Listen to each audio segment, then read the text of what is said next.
बुधबार बाराको सिमरामा जेएनजी युवाहरू र नेकपा एमालेका नेता कार्यकर्ता बीच भएको झडपपछि वातावरण तनावपूर्ण बनेको थियो।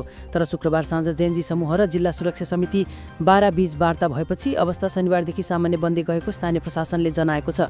बुधबार र बिहीबार जेएनजी समूहले सडक अवरुद्ध गर्दै आन्दोलन गरेका थिए। उनीहरूले भदौ 23 र 24 गते देशभर भएको जेएनजी आन्दोलनका क्रममा तत्कालीन सरकारले अत्यधिक बल प्रयोग गरी युवाहरूको हत्या गरेको भन्दै जिम्मेवार तत्कालीन प्रधानमन्त्री, गृहमन्त्री लगायतलाई कानुनी कारबाही गर्न माग गर्दै शान्तिपूर्ण प्रदर्शन गर्दै आएका थिए। यही क्रममा एमाले निकट नेता तथा कार्यकर्ताबाट हातपात भएपछि झडप भएको जेएनजी बाराका संयोजक सम्राट उपाध्यायले बताए।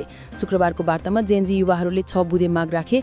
घटनामा संलग्न योजनाकारलाई पक्राउ गरी कानुनी कारबाही गर्नुपर्ने, घाइतेलाई निशुल्क उपचारको व्यवस्था गर्नुपर्ने, तत्कालीन जिल्ला प्रहरी प्रमुख सहित सम्बन्धित अधिकारीमाथि कारबाही गर्नुपर्ने माग उनीहरूले अघि सारेका छन्।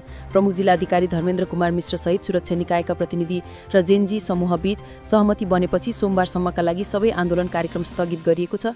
आन्दोलन रोकिएको कारण शनिबार बिहानैदेखि सिमारा क्षेत्र सामान्य बन्दै गएको छ। स्थानीयवासी आफ्नो दैनिक काममा फर्किएका देखिन्छन्।